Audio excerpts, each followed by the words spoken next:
भूमिका होती है तकनीकी लोगों का, और ये संचिका मंत्री तक पहुंचती ही नहीं है। और 5 लाख का भी कोई नया काम मंत्री जी ललित जी थे तब नहीं हुआ है।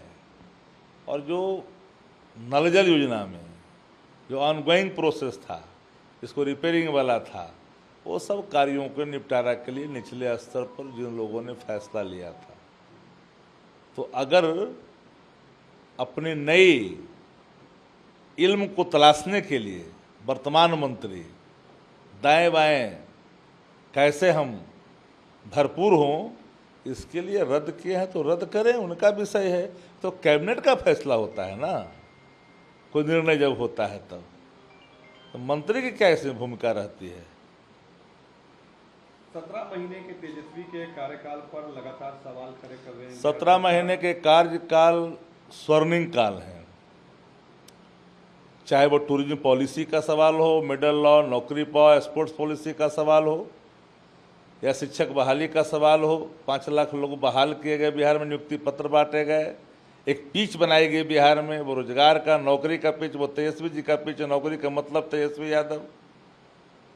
और मजाल नहीं बिहार के अंदर में कि तेजस्वी जी ने जो नौकरी की पिच बिछाई है उससे अलग हट करके कोई बात करे तो नौकरियां देनी ही पड़ेगी ना, जो प्रक्रियाधीन था।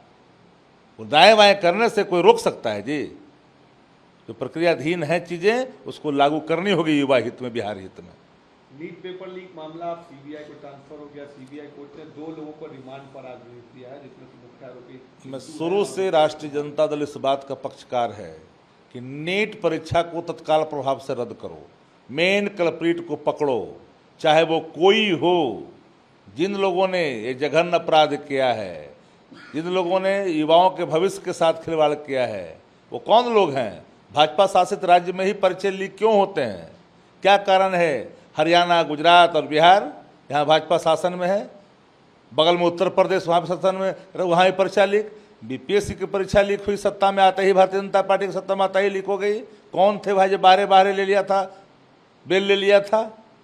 तो इस पर तो काम करते रहे। सरकार का काम अब सिर्फ इतना ही रह गया है तंत्रों का कि अपोजिशन की ओर दौड़ो।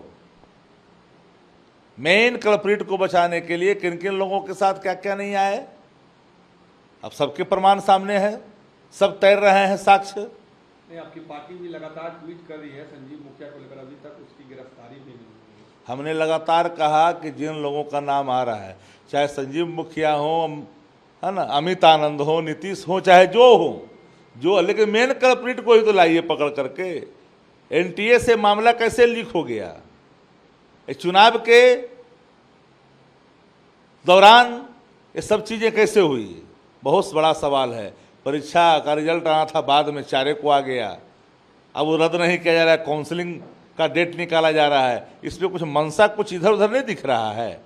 जांच दूध का दूध और पानी का पानी हो, लेकिन मेन कल्प्रिट को बचना नहीं चाहिए। राहुल गांधी एलओपी चुन लिए गए हैं और ओम बिरला लोकसभा स्पीकर चुन लिए गए हैं। किस तरीके से आप लोग देखते हैं? देखिए, दूसरी पारी है ओम बिरला जी की स्पीकर के तौर पे, और सब लोगों ने आग्रह किया आसन से कि वो गलती नहीं दोहराई जाए जहां सदस्यों के अधिकार का हनन हो। निष्कासन, निलंबन जैसी कठोर फैसले जो लोकतंत्र में कहीं इसको सही नहीं ठहराया जा सकता है, जो लिए गए थे, वो पुनर्वृत्ति नहीं हो चुकी। अपोजिशन भी देश की बात करता है, लोकतंत्र संविधान की बात करता है।